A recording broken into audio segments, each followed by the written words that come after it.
오늘 하나님께서 우리에게 주시는 말씀은 잠언 25장 13절의 말씀입니다.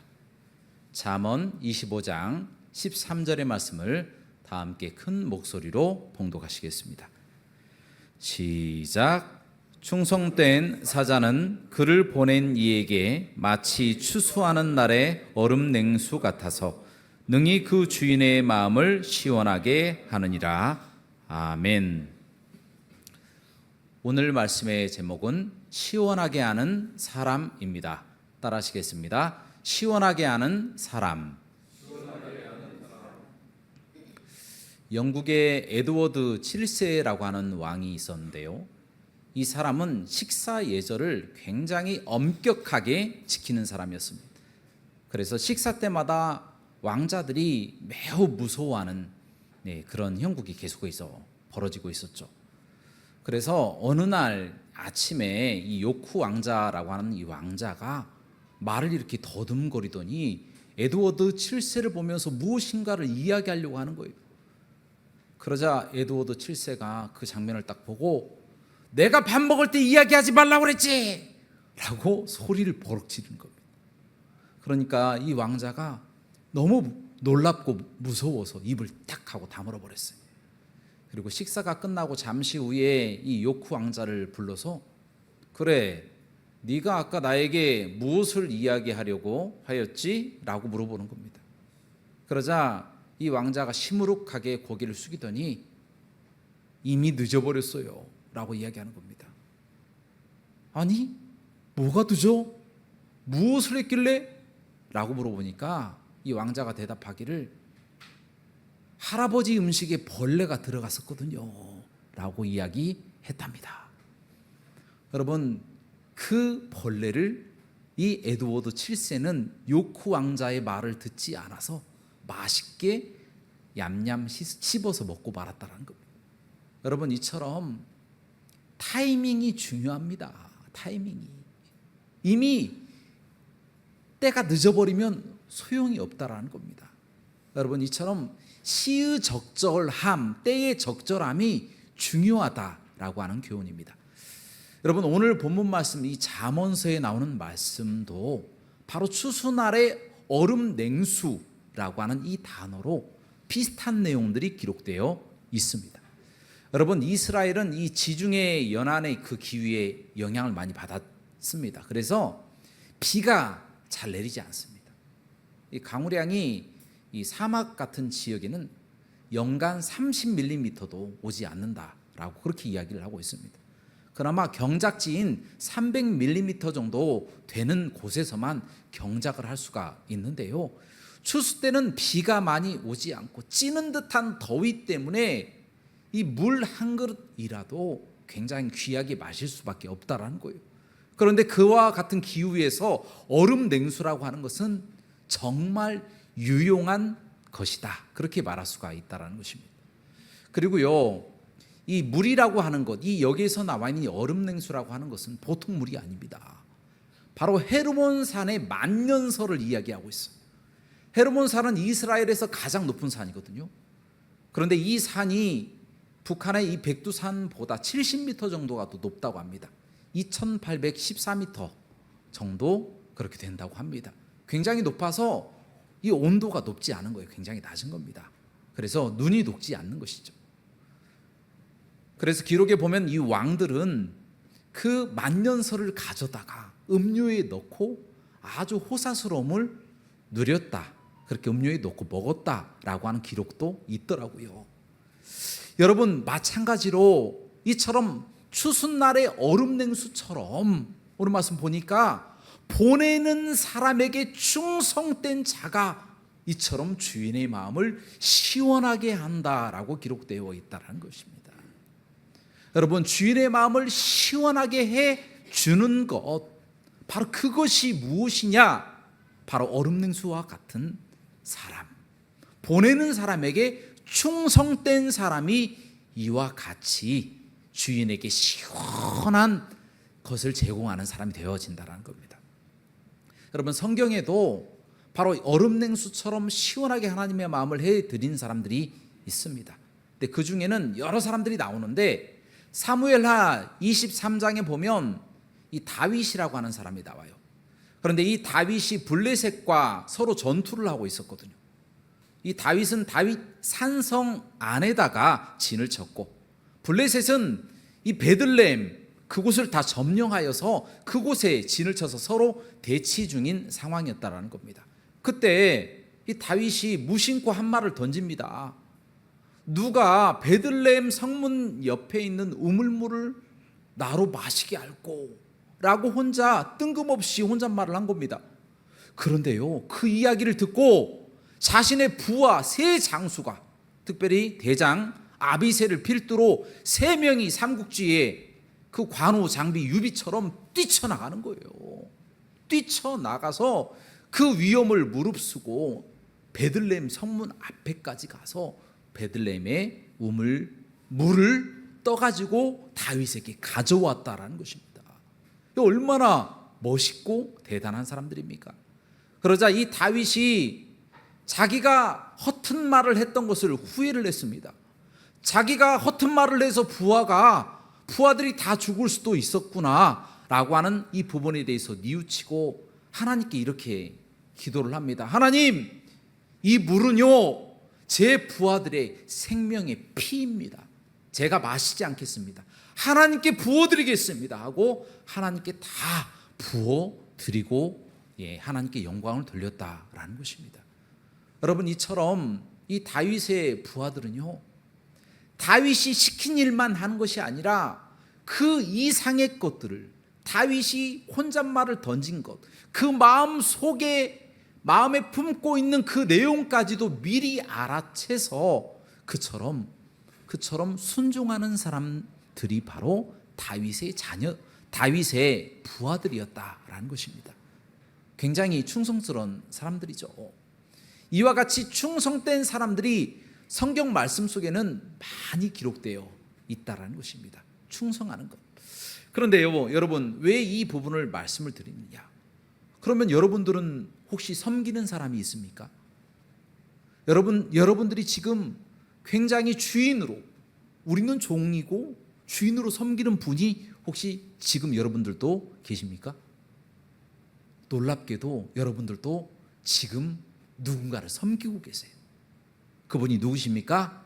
바로 우리 하나님 아버지.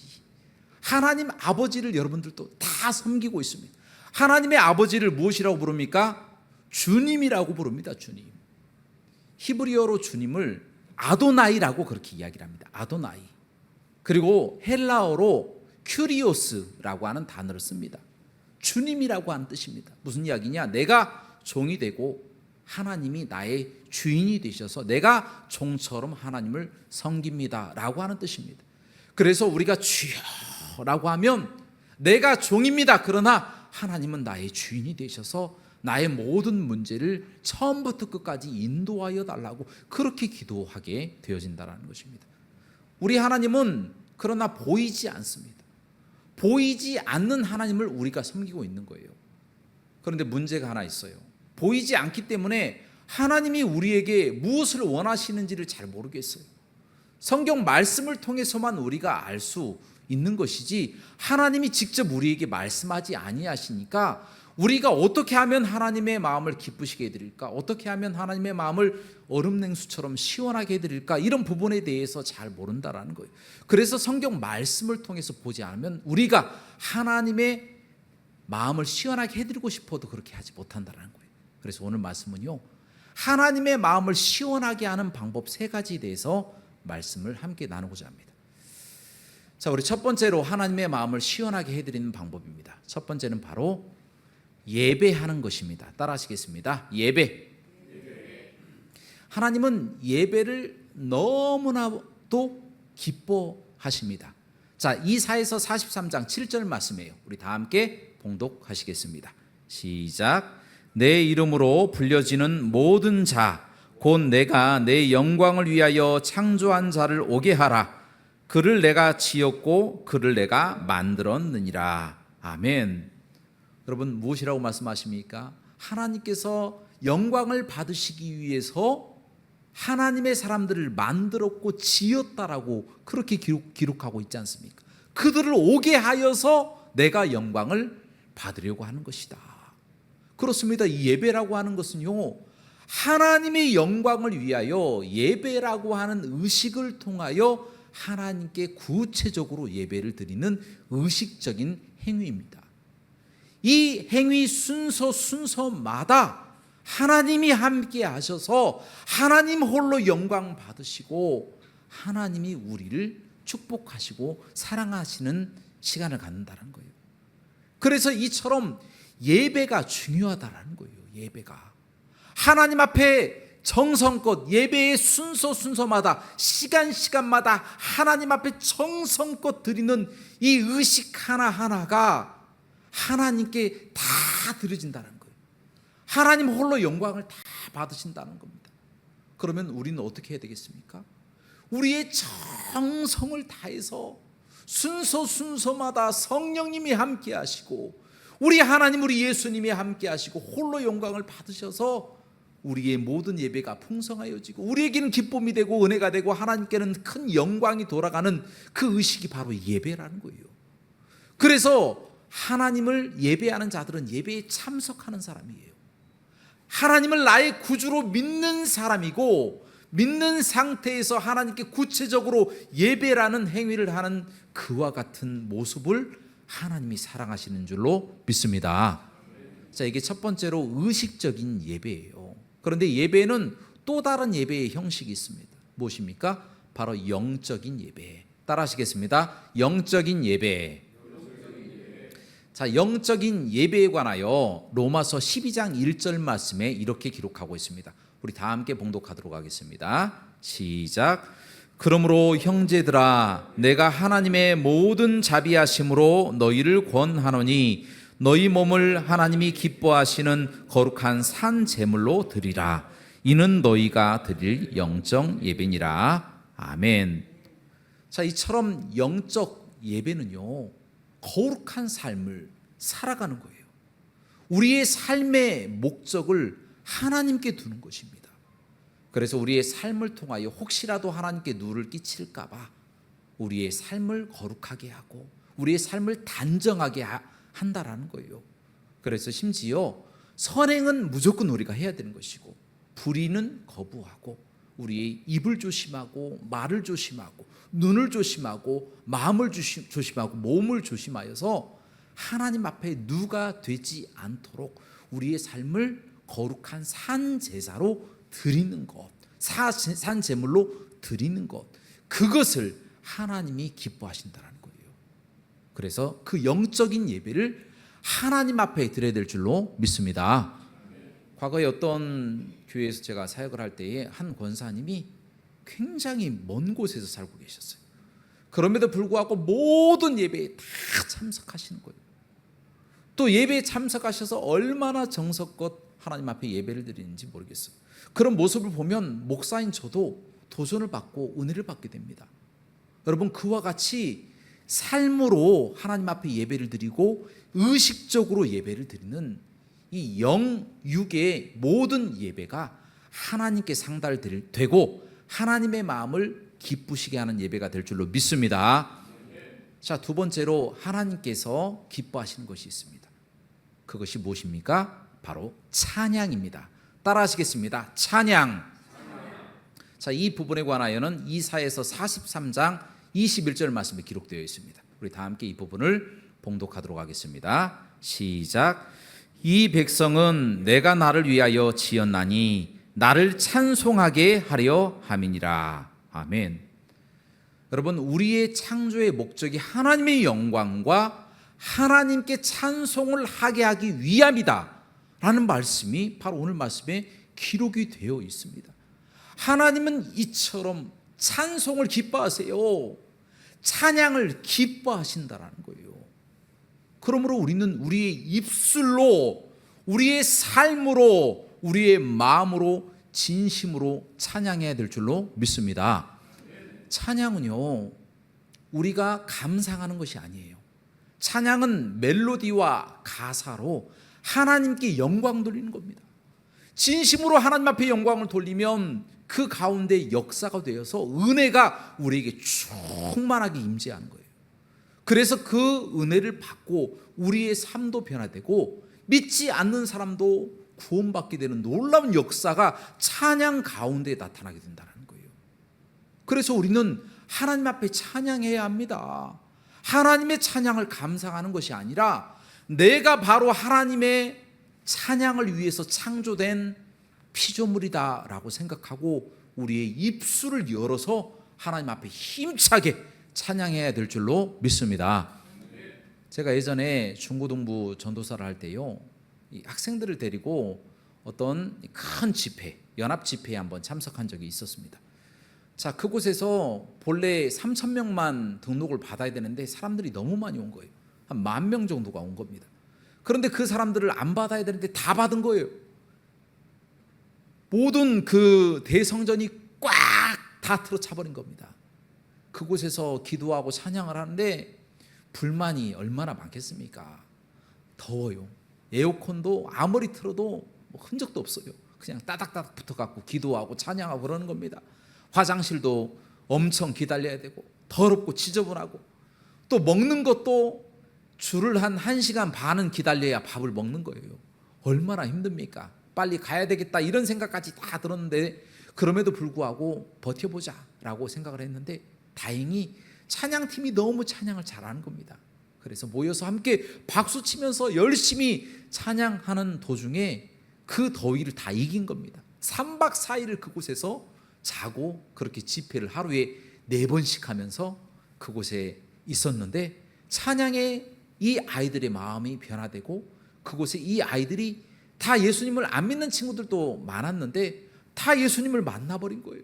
다 예수님을 만나서 예수님을 믿고 찬양하게 되는 놀라운 역사가 나타나게 됐다라는 것입니다.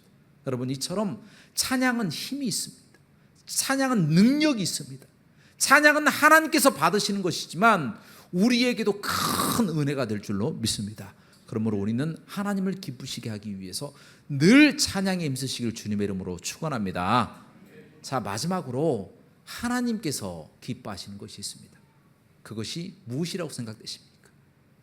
전도입니다. 자, 따라하시겠습니다. 전도. 자, 다니엘서 12장 2절부터 3절까지의 말씀을 다 함께 봉독하도록 하겠습니다. 시작. 땅의 티끌 가운데에서 자는 자 중에서 많은 사람이 깨어나 영생을 받는 자도 있겠고 수치를 당하여서 영원히 부끄러움을 당할 자도 있을 것이며 지혜 있는 자는 궁창의 빛과 같이 빛날 것이요 많은 사람을 옳은 대로 돌아오게 한 자는 별과 같이 영원토록 빛나리라. 아멘. 여러분, 이제 때가 되면 최후의 심판이 옵니다. 최후의 심판 때는 죽었던 사람들이 티끌에서 잠자는 자처럼 일어난다라고 말씀이 기록되어 있어요. 그렇게 일어난 사람들이 하나님을 잘 믿는 사람들은 영생의 빛에 들어가지만 하나님을 안 믿고 죽은 사람들은 영원한 심판인 지옥으로 들어가게 되어진다는 겁니다. 여러분, 그래서 한 영혼이라도 구원한 사람들이 얼마나 귀하고 귀중한 사람들입니까? 한 영혼을 구원한 사람들은 하나님의 마음을 정말 시원하게 해주는 사람들이 된다는 거예요. 그래서 오늘 말씀엔 약속까지 있습니다. 그 한 사람을 옳은 대로 돌아오게 한 자는 하늘의 별과 같이 영원토록 빛나리라 라는 말씀이 기록되어 있습니다. 하나님의 마음이에요. 하나님의 마음. 하나님의 마음을 시원하게 해드리는 사람은 누구냐? 바로 전도하는 사람이라는 거예요. 영원한 형벌인 지옥에 들어갈 사람을 천국으로 건져냈으니 이것만큼 그 사람에게 은인이 없고요, 이것만큼 하나님의 마음을 시원하게 해드리는 사람이 없다라는 것입니다. 여러분, 이처럼 이 세 가지, 바로 예배와 찬양과 전도를 하는 사람은요, 하나님의 마음을 시원하게 해드려서 하나님이 그에 대한 축복을 우리에게 한없이 베풀어 주신다는 거예요. 그런데 그 축복이 그냥 기본적인 축복이 아니라 과분할 정도의 축복입니다. 무슨 이야기냐? 다윗의 이 부하들이 다윗이 생각하는 것 그 이상의 것을 생각하고 봉사하잖아요. 하나님도요, 우리가 기도하는 것, 우리가 구하는 것보다 모든 것에 더 많이 우리에게 채워주시기를 원하신다는 거예요. 여러분, 에베소서 3장 20절 말씀에 무엇이라고 기록되어 있습니까? 우리가 구하는 것이나 우리가 생각하는 것, 그 모든 것보다 더 능하게 우리에게 베푸실 이에게, 놀랍게 우리에게 축복해 주신다는 거예요. 구하지 않았는데도 주신다는 거예요. 우리가 생각하지 않은 것까지 채워주신다는 거예요. 우리 하나님은 멋있는 분이시고 열정이 있으신 분이세요. 우리가 열심히 하나님 앞에 충성하면, 종의 도를 보이면 하나님 또한 주인의 도를 보여주신다는 거예요. 갑절로 베풀어 주시는 거예요. 마음껏 베풀어 주신다는 거예요. 얼마든지 베풀어 줄 테니까 나에게 충성하라 라고 주님이 말씀하셨다는 것입니다. 그래서 우리는 충성하며 나아갈 때에 하나님이 우리에게 축복을 주시고 과분할 정도의 축복을 허락하여 주셔서 이 땅에서도 잘 되고 하나님의 나라에서도 잘 될 줄로 믿습니다. 여러분, 솔로몬 같은 사람들이 어떤 사람이에요? 솔로몬은 기도에서 지혜를 구하잖아요. 그런데 부와 명예를 하나님께서 보너스로 주세요.